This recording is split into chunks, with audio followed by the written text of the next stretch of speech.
أعوذ بالله من الشيطان الرجيم. بسم الله الرحمن الرحيم. سورة الشورى مكية. سورة الشورى مكي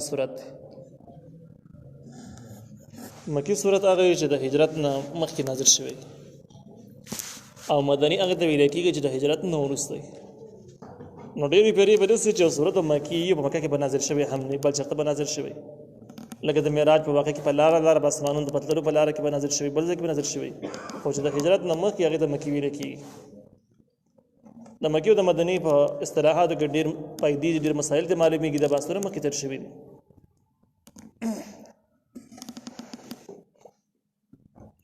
دا صورت د مخکینی سره مناسبت او ربط دا دی چې مخکې صورت کې د قرآن نه صفتونه ذکر شو نو په دې صورت کې ترغیب ذکر کیږي حکم کیږي چې تاسو په صلاح هم په دې کتاب باندې وکړئ. دا مخکې چې نه صفتونه والا کتاب نه صفتونه ذکر شو تاسو خپل اجتماعي په سری په دې باندې کوئ نو دا ربط به واضح شو. اول کتاب په جنګلو وشو اوس هغه د هغې حکم وشو.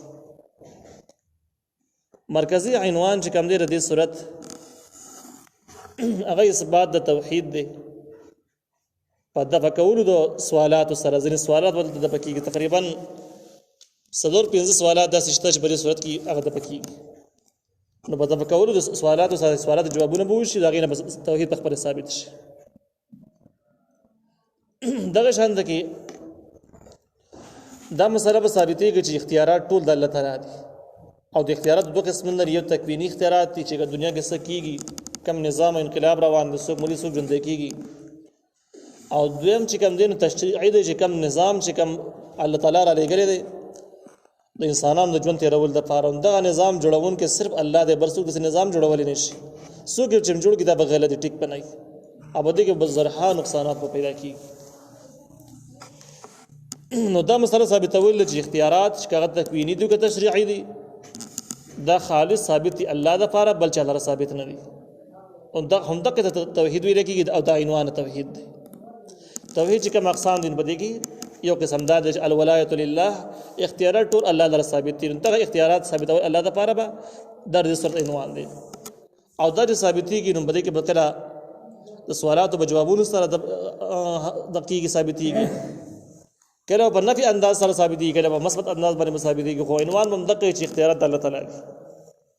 څه چې کېږي دنیایي کم نظام چلیږي انسان د وس نه چې کوم بهر نظام دی دا هم الله چلی کم چې تکویني نظام دی کم چې تشریعي نظام دی چې قوانین اصول چې انسان په عمل کوي دغه خالق او رالیږونکی هم الله تعالی دی.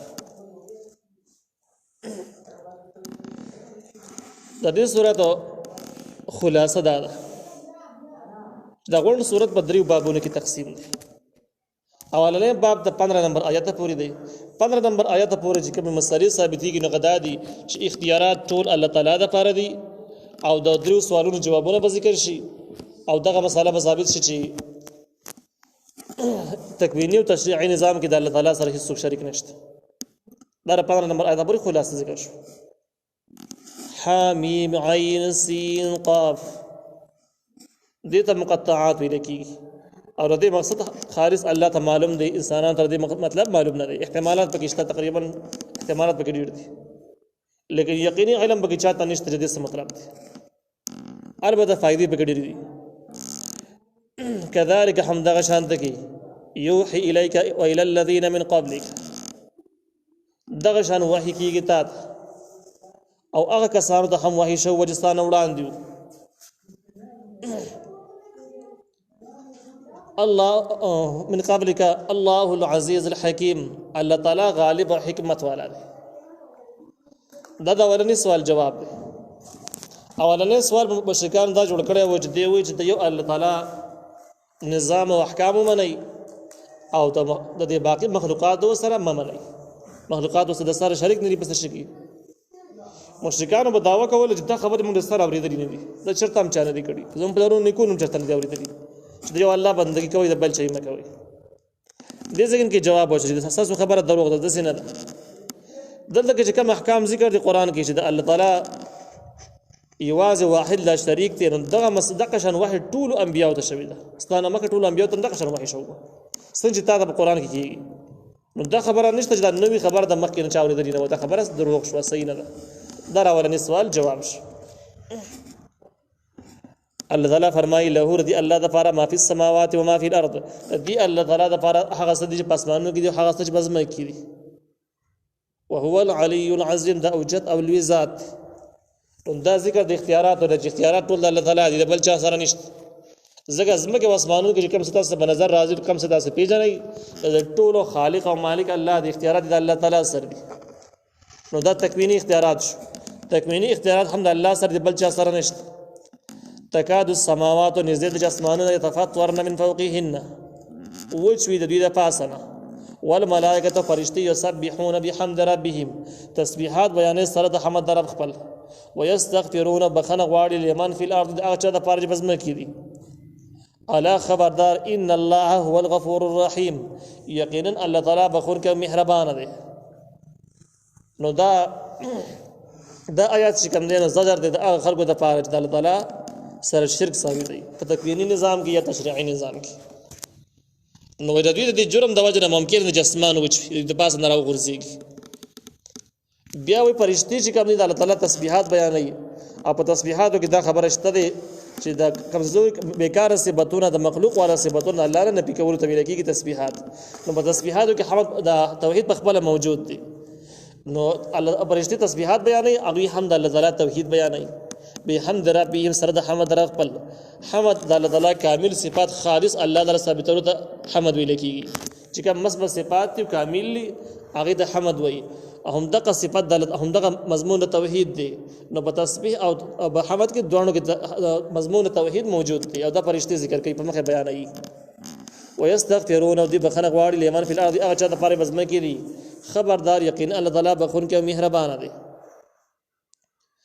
نو دې ځکه نه په ولایت اختیارات ثابت شو الله تعالی د پاره په مثبت انداز باندې، هغه په منفي انداز ذکر کیږي.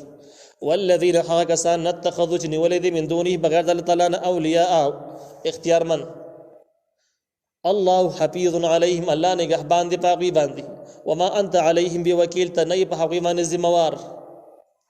کم کسان چې دسی وي چې اختیارات الله تعالی نه بغیر نور سره اختیارات شته دي، نو الله تعالی نبی علیہ السلام ته وایي چې زه پاغي باندې بخبل نگهبان یم، زه سهار ماته معلوم دي ته ذمہوار نه.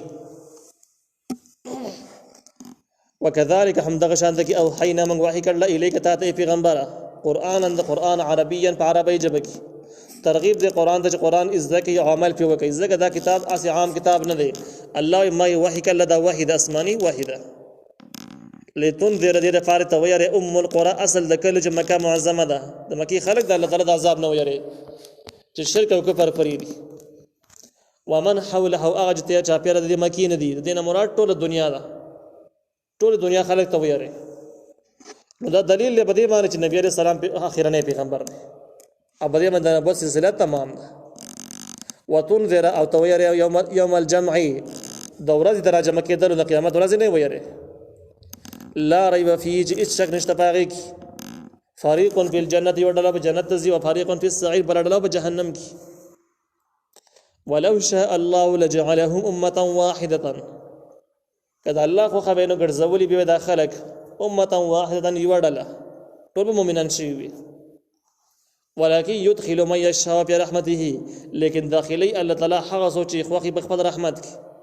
دا دویم سوال جواب. سوال دا چې قرآن آسماني کتاب واحده صحیح مضامین بالکل یقیني او صحیح دي، د دې نه بغیر د انسان ژوند د سره کمه بدین شي، نو بیا دومره خلک نه مخالفت وري کوي منی نه دا ولي. دې ځکه کې جواب دا چې الله تعالی د خپل دین هدایت هر چاته نه کوي، توفیق هر چاله نه ورکوي. هغه چاله توفیق ورکوي چې څوک خوښ شي، هغه کس چې پاره کې صلاحیتونه پکې اخلاص موجودي، تقوا موجودي، خود غرضی او لالچ پکې نه، نو بیا د الله خوخي والله ولا توفیق ورکوي. او چې د دې مرزونو شکاري، د غرور تکبر شکاري، د حسد او کینې شکاري، دغه ځان خود غرضی لالچ شکاري، نور مرزونو باطنی مرزونو باندې اخته، نو بیا الله تعالی ولا توفیق نور کوي. نو چې توفیق نور کوي به د صفات شي. دا مضمون په نور اندازونو باندې هم قران زې په ذکر کړی دی. مکه ختم الله علی قلوبهم کې ذکر شوی دی چې بدی الله مهر لګولې ان به ایمان نه راوړي. بل ران علی قلوبهم د جزنګ په لګیدل دی، هغه هم د دې مضمون مدارک دی.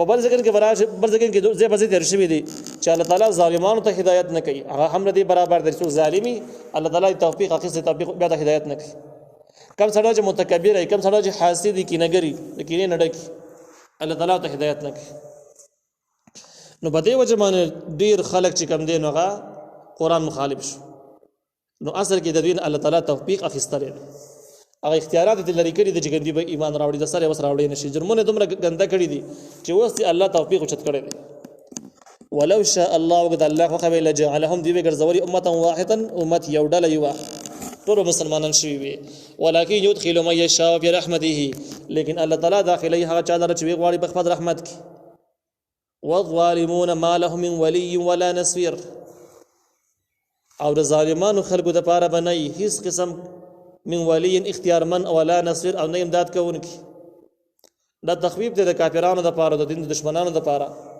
چې کوم خلک د ظلم په لار باندې زی ظالمانو د پاره بیا په دنیا کې به هم سي اختیار من بل پیدا نشي د الله نه بغیر چې دې سره خېګړه وکي او نه مې د امداد کوونکی راشي ته الله تعالی د عذاب نه خلاص بلکې دا خلک مستقیل د الله تعالی په قهر کې اخته شو